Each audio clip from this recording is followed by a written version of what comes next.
Hello students, part 2 punctuation है use of capital letters के अंतर्गत हम लोग फुल स्टॉप और पीरियड, पूर्ण विराम का प्रयोग कैसे किया जाता है उसके विषय में हम अध्ययन करेंगे।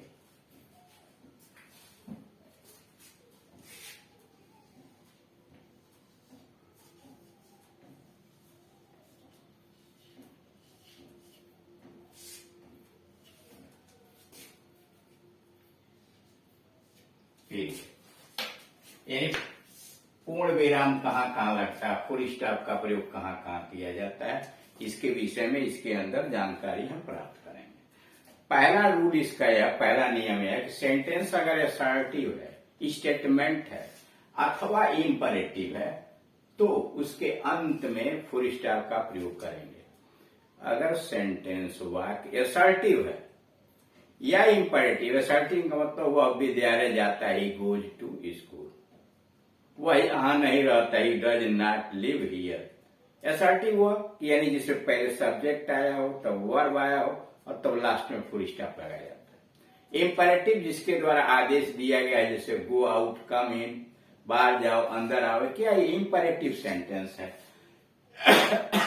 यानी सेंटेंस अगर असर्टिव है या इंपरेटिव है तो उसके अंत में फुल स्टॉप का प्रयोग आप करेंगे। जैसे कांति विल सिंग ए सॉन्ग, कांति एक गीत गाएगी, पहले सब्जेक्ट आया तब वर्ब आया तब ऑब्जेक्ट आया तो लास्ट में फुल स्टॉप लगाएंगे। Harry goes to Agra, assertive sentence है, पहले सब्जेक्ट का प्रयोग किया गया तब वर्ब का प्रयोग किया गया और तब उसके बाद लास्ट में full stop. Imperative sentence take your seat, अपना सीट ग्रहण कीजिए, टेक योर सीट। और please give me your pen, कृपया आप मुझे अपनी कलम दीजिए, please give me your pen, कृपया आप मुझे अपनी कलम दीजिए। ये क्या है, ये दोनों इंपरेटिव सेंटेंस है, एक से आदेश दिया गया है और दूसरे से निवेदन किया गया, तो दोनों के लास्ट में फुल स्टॉप रहेगा। यानी वाक्य अगर असर्टिव है या इंपरेटिव है तो उसके अंत में आप फुल स्टॉप का प्रयोग करेंगे।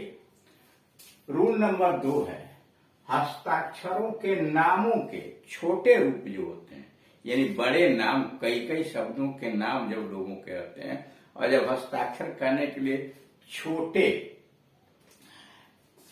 रूप का प्रयोग किया जाता है, हस्ताक्षर के नामों के छोटे रूप यानी इनिशियल्स जो प्रयोग किया जाता है के अंत में फुल स्टॉप लगता है। जैसे एम के गांधी, मोहनदास करमचंद गांधी, आर्यन टैगोर, रविंद्रनाथ टैगोर। यानी जब संक्षिप्त रूप नाम का हस्ताक्षर वाला करेंगे तो फुल स्टॉप लगाया जाता है।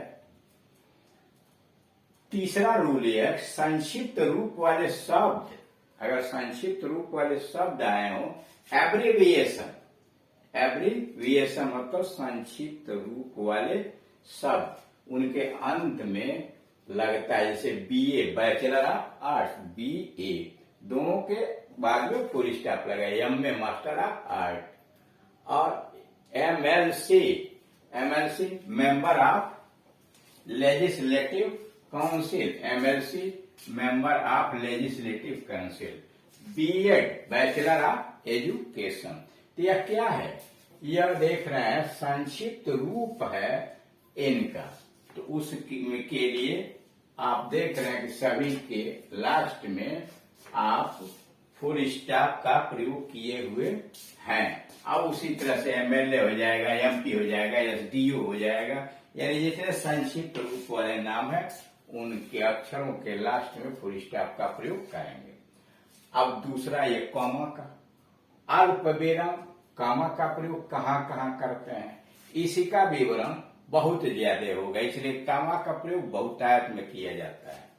पहला नियम है, पहला रूल है कि यदि वाक्य में एक ही पार्ट ऑफ स्पीच के 3 या 3 से अधिक शब्द साथ साथ आए हुए, अगर कोई ऐसा वाक्य है जिसमें एक ही पार्ट ऑफ स्पीच के 3 या 3 से अधिक शब्द साथ साथ प्रयोग किए हुए, साथ साथ आए हुए हों, और अंतिम दो शब्द यानी सबसे लास्ट वाले जो दो शब्द हों एंड से जुड़े हुए हों, तो उनके बीच में कामा का प्रयोग किया जाता है। कह रहा कि अगर एक किसी वाक्य में एक ही पार्ट्स ऑफ स्पीच के 3 या 3 से अधिक शब्द आए हों और अंतिम दो शब्द एंड से जुड़े हुए होते हैं, तो उसके पहले वाले में कामा का प्रयोग होता है। परंतु एंड से पहले आए शब्द के बाद, यानी एंड से पहले जो शब्द आया उसके बाद कामा नहीं लगता है। यानी एंड से पहले जो आया हुआ है शब्द उसके बाद कामा नहीं लगता है। जैसे अब नाउन का उदाहरण दिया गया, यहां पर एक नाउन का, आई वांट, मैं चाहता हूं, टू बाई, खरीदना चाहता हूं। देखिए अब लाइन से नाउन शुरू किए गए, a pencil comma, a pen comma, a notebook and some paper. यहां देख रहे हैं लास्ट वाले एंड से जुड़े हुए, नोटबुक और सम पेपर को अंत में एंड से जोड़ा गया है। तो कह रहा है कि यहां तो आप कामा लगाएंगे, लेकिन एंड से पहले वाला जो नाउन है उसके बाद कामा नहीं लगाएंगे, तो यहां नहीं लगाएंगे। ये हो गया I want to buy a pencil, a pen comma, a notebook and some paper, और लास्ट में फुल स्टॉप। मतलब किसी वाक्य में एक ही पार्ट्स ऑफ स्पीच के 3 या 3 से अधिक शब्द आए हुए हों और अंतिम दो शब्द एंड से जोड़े गए हों, तो वहां कामा का प्रयोग होता है। लेकिन एंड से पहले आए हुए शब्द के बाद में कामा का प्रयोग नहीं होता। जैसे यहां नोटबुक के बाद कामा नहीं लगा है।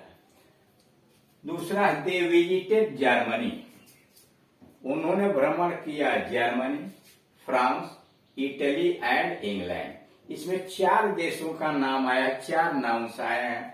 बाद वाला इटली और इंग्लैंड एंड से जुड़े हुए हैं, तो यहां तो कामा नहीं लगा, लेकिन इनके पहले कामा, जर्मनी के बाद कामा, फ्रांस के बाद कामा लगा हुआ है। यह सब नाउन है, देश के नाम है। तो they visited Germany comma, France comma, Italy and England. अब एडजेक्टिव का उदाहरण देखिए, शी इज इंटेलिजेंट, वह बुद्धिमान है, ऑनेस्ट ईमानदार है, ट्रूथफुल सत्यवादी है, एंड हार्ड वर्किंग कठोर परिश्रमी है। यानी एक व्यक्ति के लिए 4 एडजेक्टिव लगाए गए हैं। तो यहां देख रहे हैं सी इज इंटेलिजेंट के बाद कामा हो गया, ऑनेस्ट के बाद कामा हो गया, और उसके बाद ट्रूथफुल एंड हार्ड वर्किंग लिखा गया। अब आई एडवर्ब का उदाहरण देखिए, हे लिफ्टेड, उसने उठाया, लिफ्टेड उठाया, दी प्रीशियस ट्रेजर, कीमती खजाना, उसने कीमती खजाना उठाया, ट्रेजर जेंटली, धीरे से उठाया, रिवरेंटली, सम्मान के साथ उठाया, एंड काससली, और सावधानी पूर्वक उठाया। इसमें देखना 3 एडवर्ब लगा हुआ है, जेंटली, रेवरेंटली एंड काससली। बाद वाले दोनों तो एंड से जुड़े हुए हैं, तो उसके पहले यहां पर एक जगह कामा लगा हुआ है। ही लिफ्टेड द प्रीशियस ट्रेजर, उसने कीमती खजाना उठाया, जेंटली कामा, रेवरेंटली सम्मान पूर्वक, एंड काससली सावधानी पूर्वक। रूल नंबर 2 यानी नियम नंबर 2, यदि 2 शब्दों के जोड़े, यानी 2 शब्दों के जोड़े एंड से जुड़े हुए हों, यानी 2 शब्दों के जोड़े नाउन हो, एडजेक्टिव हो, इस तरह से कोई हो, तो और उसे एंड से जुड़े हो, तो उनको अलग करने के लिए कामा का प्रयोग करते हैं। यानी 2 शब्दों के जोड़े एंड से जोड़े गए हैं और कई आए हुए हों, तो उनको कामा से अलग करते हैं। जैसे ऑल पीपुल कामा, सभी लोग, रिच एंड पुअर, अमीर और गरीब, सभी लोग अमीर और गरीब, यहाँ कामा लगा के अलग किया गया। हाई एंड लो, फिर कामा लगाया गया। यंग एंड ओल्ड, लास्ट में तो लगेगा नहीं, young and old will die one day. फिर सुनिए, कर ऑल पीपुल, सभी लोग, रिच एंड पुअर, चाहे अमीर हो और गरीब हो, हाई एंड लो, उच्च श्रेणी के हों या निम्न श्रेणी के, young and old will die one day, एक न एक दिन मरेंगे। तो अब यहाँ देख रहे हैं रिच और पुअर पॉइंट से जोड़ा गया है, हाई एंड लो पॉइंट से जोड़ा गया है, यंग एंड ओल्ड पॉइंट से जोड़ा गया है। यहाँ पर दो जगह कामा का प्रयोग किया गया है। रूल नंबर 3 यानी 3, एब्सोल्यूट फ्रेज के बाद कामा का प्रयोग करते हैं, यानी नॉमिनेटिव एब्सोल्यूट फ्रेज जब आएगा तो वहां कामा का प्रयोग करते हैं। नॉमिनेटिव एब्सोल्यूट फ्रेज होता क्या है, स्वतंत्र कर्ता और उसे बना हुआ स्वतंत्र वाक्यांश, जैसे the match being over all the spectators went home, match समाप्त होने की वजह से सभी दर्शक गण घर चले गए।